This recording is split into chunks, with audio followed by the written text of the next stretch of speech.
Welcome everyone to Hotel Wintel exclusive interview. Today we have a visionary, entrepreneur, and a self-proclaimed black sheep. You said that yourself. Okay. So Girish Jhunjhnuwala from the Ovolo Hotel Group, which I love so much. But let's just talk about your brand. For those of you that listening to us who don't know what Ovolo is, can you explain it in like a few words? Well, Ovolo Hotels we started in 2010, so almost 10 years now coming up in October. We've been into hotels, and I would say Ovolo is a kind of a lifestyle, modern, fun, unconventional kind of a hotel. Yeah, it's basic words. So lifestyle and fun. Yeah, lifestyle, To sum it fun, up. unconventional. No, not boring. Okay. So when you were doing your branding exercises, I want to know like what kind of avatar you were looking at. What is your brand persona? What kind of guest you were thinking that would be your guest that walk into Ovolo? Yeah. Well, you see, Ovolo has always been about shiny, happy people since the day we've been formed, and we keep delivering on promises for our guests, employees, and stakeholders all alike, and embracing a consumer's preferences, how they change over time, and we launch our brand to redefine Ovolo Hotels and what it's all about. So we come up with this new campaign which is called Wonder.full. So it's kind of like wonderful. It shows a certain level of sophistication and maturity for our core product and the offerings while appealing to modern travelers. So it's and also we've come up with the introduction of the By Ovolo Collective, which gives us a little bit more flexibility in how we do our acquisitions, as well as looking at different opportunities, and programming our properties to appeal to a wider audience. Okay. So what you mentioned one thing, which is actually the word that I'm obsessed about, which is lifestyle. What is lifestyle hotel? You know, it's I guess it's a cliche that a lot of people use lifestyle, but I would say I would rather replace lifestyle with unconventional, fun, and not boring. That's what I would say our lifestyle hotels are about. So it embraces the kind of thing that you would not want to see in a cookie cutter hotel model, where it understands what today's modern travel is all about. There's good music playing. There's an all-inclusive kind of a concept. It's not about nickel and diming a customer when they walk through. So it's more about that. It's understanding what today's customer is all about. Okay, so when you explain that, you would imagine someone young, tech savvy, and people who know what they want, full of life kind of guest. But you know what? You have a fan from my family actually, which is my mother. Okay. She's almost 70s, but she loves your brand because of the freebies that you offer. Like imagine the Asian mothers. Like when I told her that I was staying at your property in Melbourne, and I said, well, they offer me all this free stuff, and I couldn't have your. By the way, if you stay at Ovolo anywhere, you get free breakfast, you get free snacks, loot bags, you get your free mini bar, which they will come and refill it every day. And I couldn't have like alcohol and those beverages then. And I told my mom, I was so sad I couldn't have it. It's all free. And she was like, why didn't you bring it home? I love this hotel. Yeah. Can you imagine like Asian mother? So like she loves it so much that next time when we can travel again, I'll bring her to the one in Sydney, which I'm really looking forward to actually. That's great. I hope you do that. Yeah. So will we see a new type of hotel then from your group? Like imagine people like my mother who you already, you got her in there, she'll go and stay. Will we see an evolution of Ovolo Hotel Group? Yeah, so you kind of mentioned the young tech savvy. It's not really, we get a customer demographic is not just about the young or the millennials and so on. It's really about people who who, are- who understand the new kind of what kind of hotels we are all about. It's more about psychographic and not just the younger ones. So in fact, if you look at our demographics, we have a lot of people who are baby boomers. People who are in their 50s who are just basically bored of staying in the same old cookie cutter style of hotel, just like your mom, right? And Yeah. says, you know what? Hey, what's wrong with a nice vibe in the lobby, right? Instead of some guy playing on a piano, we have now a little bit of live music or a little bit, kind of 80s music Yeah. coming out through the systems. And then, just a nice, good feel factor. So when people step into hotels, they actually do feel good. You feel happy. True. But will we see something different from what you have now, or you will stay the way you are? By the way, my mom just loves free stuff. Like she Yeah. just loves it. That's like just get her in right there. Okay. Well, the brand continues to evolve. We are always looking at new things we can do and how we can evolve ourselves further and look at the other opportunities that can come up. So we're always looking at us, what else we can introduce or how can we change things and so on. So yeah, it's a constant change, and we're looking at ideas. So yeah, if any of your readers or any of your customers have any suggestions, we'd love to hear it. Okay. So now let's talk about what is going on in the world with this pandemic. And your hotel offer social hour, which is basically just get strangers together and drink together, which I like, and snack bar at the lobby with you can just open a jar and just grab some candies and pops. Do you think that will change after this? Yeah, there will be some changes, no doubt. Look, our social hour will continue. That is a very important part of what we do. And if the lobby is not large enough, I mean, we'll continue to have the social hour in the bar, in the lobby, and so on. We can meet the GM and find out about where to go next, so we can go for a meal and so on. But at the same time, those who don't wish to come down, we have a social hour trolley service. So a bartender will come with a trolley, knock on your door, and say, "Hey, would you like a Negroni or a glass of wine?" So you can still do that. So of course, we continue to evolve in terms of what the some of the new measures would be. For example, the candy jars, we won't have it kind of just all open candies, but it'll be like packed in little packets. So you can take a little packet away and have it in your, in your own time, and it's it keeps the safety in mind and hygiene in mind for you. And okay, assuming that once we discovered a vaccine, do you think you will still be offering this kind of service, like bartender in room and um, health and safety kind of thing, or you will go back to what you usually do? Well, I think you'll have to have some kind of a mix. I mean, those people who don't feel comfortable with that would have to, we can still continue to do that.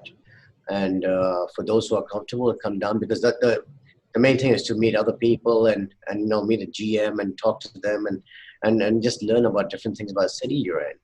So that's an important part of our culture. So I hope that they can come back to that very soon. Okay. Has this event been affect you in like whichever ways? Like how many of your hotels stay open and how many of your hotels remain suspended? So in Hong Kong, we've got 3 hotels that are open. One is kind of shut down its services, and in Australia, out of the 7 we have, 3 of them were closed, and they're starting to open up in the next 2 weeks.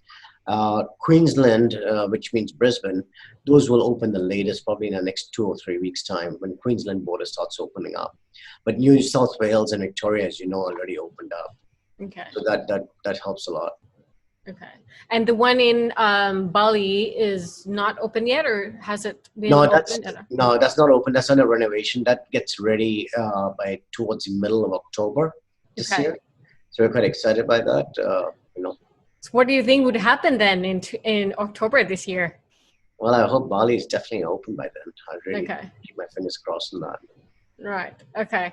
And you mentioned, I remember asking you this question a while back about people copying you, and you said, "Well, I don't care." No, you said you don't mind people copying you. Yeah. Is it tiring to just have to be creative and pushing yourself all the time? No, it's not time because, look, I think imitation is the sincerest form of flattery. So if somebody's copying us, I mean, we're doing something right. So which is a good thing. And of course, if we are doing something right, we'd like as many people to do the same thing that we are doing because, why not offer the customer what they really want today? Versus looking at what you like to give them. So no, I'm not too worried about people copying us. They can initiative, and but they cannot copy a brand. That's something they can never copy. They can never copy what we are about. The style and what we embody as a company. That cannot be copied. That takes a long, long time. Yeah, and I guess one of your answer that you answered me then was about your people, which also a very important question now that we, as you know, the industry we don't have we are shortage of staff is one of the biggest problem we have in the industry. And how do you find these people? How do you find people that are willing to do what the brand Ovolo is doing? I would say it was a little bit difficult in the beginning, especially when you're just starting to grow. Getting people especially who are in the industry, to come and say, you know what, all the stuff that you've learned about hotels, can we put that aside and can we look at it from the Ovolo's point of view and how we look at things? So that was a little bit difficult in the beginning. So getting them to buy in to what our philosophy was about. But now as we've grown and we've established ourselves in the marketplace, it's a lot easier. So we have people coming to us and saying, hey, this is the kind of company I like to work for. So that's become a lot better. Okay. And do you think the way, because when I was at the Volo Laneways, I think the way it's set up was there was no general manager. It was just a manager at the lobby and some of the reception. So I guess the way it was set up was very lean. Is that correct? Yes, you're talking in particularly the Melbourne Hotel? Yeah. Yeah, Melbourne Hotel is a very lean hotel. Okay. There are only 48 suites there. Mm-hmm. So it's one of our smallest property. So it's run very lean. But other properties are different. Yes, absolutely. Like, for example, if you go to Sydney Woolloomooloo property, that is a fairly large property and it's quite, spread out. So there we have a full team of people who are there, and that's over 100 rooms there. So it's very different in how it works. And also Woolloomooloo has got a F&B and event spaces, while the one you stayed in Melbourne is only it's only just rooms, really. Just rooms, yeah. Okay. So will how this whole COVID event change the way your group does business? Because some of your hotel, I guess, is a lease contract, right? Has it changed the way you do business, or do you think it will change the way you do business with hotels? I don't think that it will change the core of what Ovolo Hotel's DNA is all about. I think that will remain the way it is. Some initiatives have been actioned during this period, like the social art trolley I talked to you about, mm-hmm. Specific takeaway brands, and a restaurant and room concept when people can, when the restaurants are open, people still want to eat out, so they could book a room and actually have a kind of a restaurant service built into the room they were staying in. So we've made kind of changes like that. And of course now, you'll have enhanced hygiene and sanitation, of course, of the rooms and so on, which is going to be different. And of course, a little bit more, upgraded to make sure that, everybody's safe, and not just our staff, but also the customers. Can you tell me a little bit about, hygiene policy that you need to implement because of the government law? Like, for example, in Thailand, we have social distancing. Even though you arrive in a restaurant in the same car, but when you be seated at a restaurant, you still need to sit like 1 meter, 1.5 meter apart, which is silly. What kind of, rules and regulations that you need to be implemented into your properties? Okay, all of that social distancing will continue, and I think is the right thing for the safety and of our customers as well as staff. So that would continue until they say we can ease off on that. So we would continue with that, and nothing changes. So it's the same rules for your property in Australia. If we arrive in the same car to your restaurant, we still need to be seated apart. Yes, we'll have to follow what the government regulations are. Like, for example, in Hong Kong right now, it's maximum 8 people, and have to be say 1.5 meters apart. So we are continuing to follow that. When the government eases on that, we'll probably look at easing it too. Do you see, like, since this social distancing in restaurant has been implemented in restaurant, do you see a lot of people coming out and eat in your hotel, in your restaurant? Yes, we've seen a big surge in Hong Kong. The restaurants have been doing very well, and in Australia too. So the restaurants that are open in Australia are doing extremely well. Okay, so I think people are now they crave to be social, connected with other people again. Yearning to go out. Yeah, definitely. They just want drinks. What about alcohol policy in both of your properties in both countries? Not been affected, no. Okay. Alcohol can be consumed both in Hong Kong as well as Australia. No issues. Okay, that's great. So I have a question from my mother to you. Yeah. So she says, since everything is free, how is this guy making money? A good question. Maybe I should ask myself that. But I think it's a very loyal customer base who come back and stay with us all the time. And you know what? One of the things I would say is when everything is there and is available to you, a customer doesn't tend to abuse it or just say, you know what, I'm going to open up everything and have everything, because when it's available to you, you tend to become more careful. So as of like last year, for example, only 46% of our minibar items actually got consumed. So which is a fairly acceptable percentage to be with. So yeah, and it's we've seen that across, and it works quite well. And, so yeah, go ahead. No. So what I told my mom was like, no, they actually shot for it in the room rates already, woman. It's not free. No, our room rates are reasonable. Yeah, no, it's great. It's really good. So you're expanding, like from what I remember last year was talking to Tim, and I think you guys were expanding to Southeast Asia. Which particular city are you looking to, have your Ovolo? Well, we've started with Bali, of course, already. We're very keen in getting into Singapore. We're working on something in Ho Chi Minh, and hopefully Bangkok soon. Okay. So that is the current plan that we're looking at. And all of your hotels are owned by the group, right? It's not management contract. No, we do have one management contract that's coming up in Sydney next year, and we have one that is leased. Okay. So we have 2 that we don't own the real estate, but the rest 9 of them we own the real estate. So how do you convince a hotel owner? How do you convince your owner to work with you with all this, great branding, great brand exposure, people love it, and the owner will be asking, okay, great, love the brand, want to do business with you, but can we, I have to give free stuff to guests? Can you imagine owners thinking about freebies? Yeah, but you know what? I think they have to embrace the new style of hotels that are coming up. I mean, what we are about, and they can clearly see from, if they were considering whether they should sign up with us or not, it's just very simple. Look at our ratings. Most of our hotels are in the top 10 of TripAdvisor, and that tells you something. It tells you the customer likes what we're doing, and that's important for us.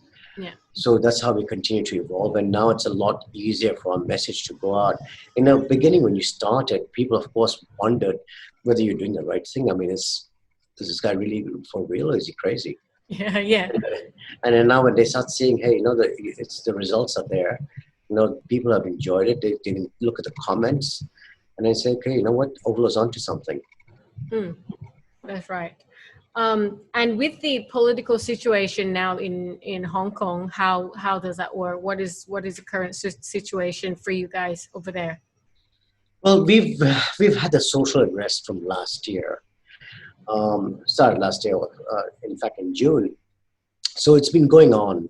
I mean, I think we saw the biggest drop happen in November and December last year when things got a little bit violent, and then started easing off.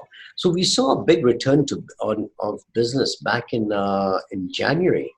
January, things were looking quite well in Hong Kong. And then, of course, then you had the pandemic hit. But January as a month was pretty strong in Hong Kong. So you could see that people are saying, you know what, fine, you know what, let them do whatever the guys want to do, let them do. Because there was no bystander that was hurt.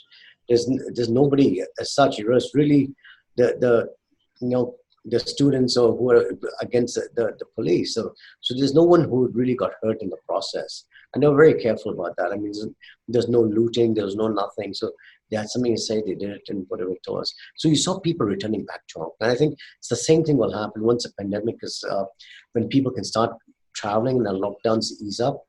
I think you'll see a return to business into Hong Kong. We have some questions coming from our Facebook Live.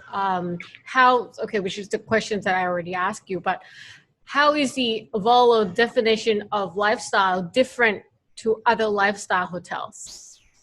Okay. I thought, so as I described your lifestyle, it's lifestyle is kind of a cliche word, and I used it, but what I would like to describe Ovolo as is, we are unconventional. We are fun. We're not boring kind of a hotel.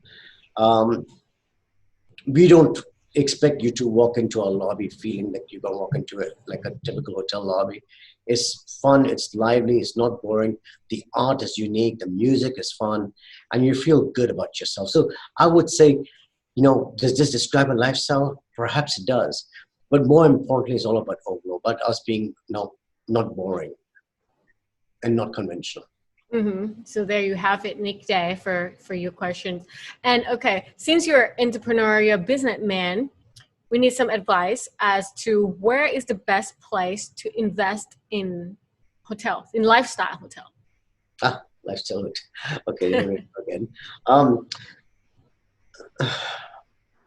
It's hard to say. Look, things have changed now because of this pandemic. And I think the places to focus is where there's a good domestic demand. I think that's important to keep an eye on. Places like Japan, large domestic demand. Australia, you got good domestic demand as well.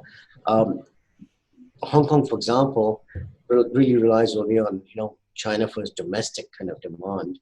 So it's a little bit difficult until the borders don't open up. So I would say I would look for places that have a large domestic base, and the second thing I would look for is I think resorts. For example, places like Bali and Phuket and Koh Samui. I think these will do very well because they're nearby, near to Hong Kong, near to Singapore. I think these will continue to do well when they open up. Was this okay? If I were to ask you this very same question, say a year ago, would the answer be the same? No, it wouldn't have been. It would be very different. So we've learned a lot from this, and so this is what I would look at today. But if you asked me last year, I think for Ovolo, we were ready really everywhere. We were quite ready to get into Europe. We were quite ready to get into North America. But I would say I would put that on the back burner for the time being and concentrate on Asia and Southeast Asia as our market. Australia and New Zealand, I think, will do extremely well as well going forward. Mm-hmm. So any more property we will see in Australia from Ovolo? You will. We are opening one in South Sierra in Melbourne. That's going to be ready in October as well. So that's going to be quite a cool product. It's going to be 128 rooms, and opens in October, late October, early November. This year? Yes. Again, okay. Someone asked, any plans on expanding the group to Thailand? We'd love to expand to Thailand. We've tried our hand at Bangkok, and my CEO, Tim Alp, has been there several times. And we're still trying to find the right property for the group. So we're very keen. What kind of property are you looking at in Thailand? I think, well, of course, location is very important for the kind of product we are doing. So location, of course, is going to play a key part as to which part of Bangkok we're in. We may not be ready for Phuket yet or Samui, but I think we'd like to start with Bangkok first, because Ovolo is a bit of more of an urban kind of a hotel group right now. We're kind of toying with the whole resort thing. So like, for example, in Bali, it's an urban resort. It's in a city. It's not, it's although it's very close to the beach, but it's in the city. And so we continue toying with looking at what we can do in Bangkok. So we're still looking around. I guess when travel eases, we'll all be on a plane looking around for properties again. You should. You definitely should. And since you mentioned resort, and Bali is actually sort of like one of the property that you have a property in Bali. Are you looking to expand into the resort segmentation? We will at some point. So this is, I think, the first thing we're toying with to see how this does. So this hotel is kind of in the city. Rooms are a little bit more not very tight, but a little bit tighter, and it's right across the road from the beach. So it's a very popular surfing area. So we'll be having a surfing school, surf shop in the hotel as well to look after the surfers. But it's not like a resort type. So that's no, like it's not one of those urban acres of land kind of thing now. Yeah, but will you be looking to do something as a resort, like Ovolo Resort, Ovolo, I don't know, beach club, anything like that?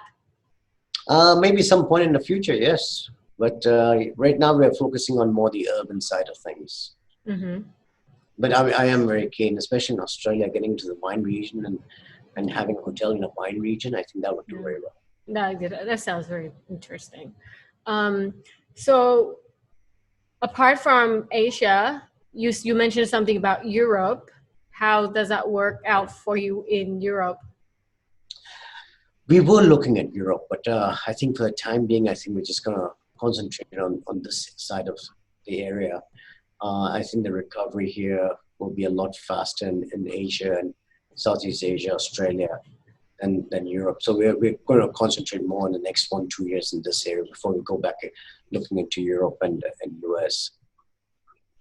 So when do you think the economy will come back? When do you think tourism will come back? A lot of people said, well, nothing will come back until next year, which is sad and depressing.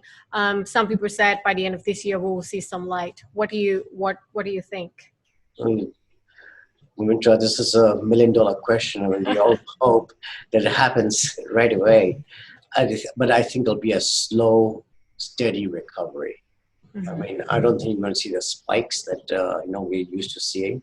So I think it'll be a slow, steady recovery, and I think it's probably good in a way because it gives you time to adapt to the new normal, which is going to be the new standard. So, I mean, having the right standards for the hygiene and for the rooms and everything else. Making sure that your staff can take care of everything and they're also safe and secure. So I think that's going to take a little bit of time. So it's good in a way, and I hope it all recovers soon for all of us. We just have to stay positive, I think. Absolutely. Someone also asked, is there anything? Will you have anything on West Coast of Australia? Interesting question. I was actually looking at a property back in January this year. So we're very keen on Perth because Perth is actually a very large feeder market for barley, and we know that getting into Perth is important for us. We are already well represented in the East Coast. I think it's very important again to the Western Australia market, which is Perth. So we are very keen. We looked at something in January, and before we could do anything further, this thing started hitting us. So we've not revisited, but we'll definitely be revisiting.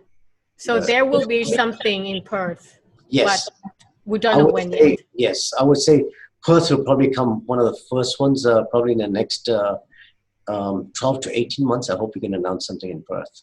Okay, so stay tuned, Perth. Yes. And so Tony Chidlam said the QT brand appears to be doing very well and expanding quite quickly. Do you see Ivalo taking them on? Well, there's no taking on each other. They're a very different brand from what we are. They have their own presence. They do what they have to do. And we are very different in how we look at things.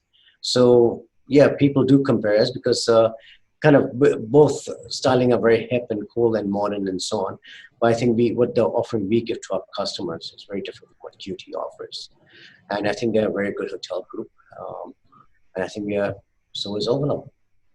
So like you guys are the same category of a lifestyle, I would imagine? Yeah, that's what you can call it. Lifestyle, yeah. Fun, creative lifestyle hotel. Exactly. Okay. Someone from Red Bull sending a question in. What is your digital and social media marketing strategy moving forward as you're very, fun and out there in your social media? Ooh, that's a tough one. Because I have a full team to take care of this, and they're very much onto it. So I wouldn't be able to answer this question completely entirely, but I can just tell you one thing is that we have a team that looks after this in Australia and in Hong Kong.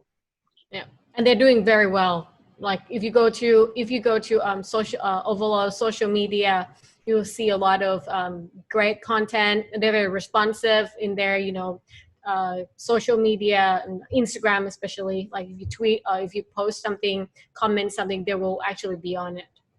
That's right. So you can tell that I don't even have an Instagram account. I don't think I have one. So I don't have a Facebook account. You don't have one. Yes. But so he does have Twitter. Stephen Howard and Nick Sanders and the people in Hong Kong. I mean, they take care of all of this stuff and they do a fantastic job of it. Yeah. But do you still, so I guess your advertising will probably be a lot more on digital now than ever before? Absolutely. That's the way forward. Yeah, because I guess from what I've seen on your social media, I think it's more about bloggers, influencer, rather than the traditional celebrities or superstars and things like that. Yeah. Mm-hmm. Yeah. Okay, so is there any more question we have from the guys from? So is there anything that you want to add? Like, is there a misconception about Ovolo Hotel that people have? Like, for example, I have to confess, before I visited Ovolo last year, and I look at the website, I thought it was fun and funky and everything, but like for me, I was never a fan of boutique and lifestyle hotel. Because in Asia, lifestyle and boutique hotels mean hotels that were built from owners who don't have enough money to pay for a management company or trying to cut corner. And then when I arrive at Volo Laneways, like my perceptions change, like absolutely change. And then I talk to a lot of people who have been to your hotels in Sydney and they absolutely love it. They're like, oh my gosh, it's not like one of those, boutique lifestyle that you've seen in Southeast Asia. It's not one of those. Yeah. Yes. I think, yes, it is a bit of misconception, especially in this part of the world in Asia. We're having a big cookie cutter chain, kind of American chain, managing a hotel. They think it's the way forward. But I think it's changing, and especially now in this situation with this whole crisis and everything. I mean, would you want to be staying in a hotel with 500 rooms? with the lobby crowded, with people trying to check in and so on, or you'd rather be in a hotel that's small and contained, and where you're not just a room number, you have a name, you're a person, and we understand that, we look after that. So I think it's just going, whether you like to go to a small grocery store that knows you well, who knows what kind of person you are, versus going to a large supermarket with 10,000 aisles and whatever it is, products and so on. No, you have customers for both. But I think the specialized grocery stores that knows what they're doing and carries what you want is your everyday go-to. And of course, sometimes you go to the large kind of supermarket and the hypermarkets and so on. So it's very different in how we look at things. But it's definitely evolved now. The days of the boutique hotel, when they understand a little bit more, on what kind of products we are. So a lot of people actually thought that we're targeting millennials and that's what they want. You'll be surprised, actually, a large percentage of our customers, I would say probably around 30 to 40% are actually baby boomers. Yeah, so you mentioned surprised. Yeah, absolutely.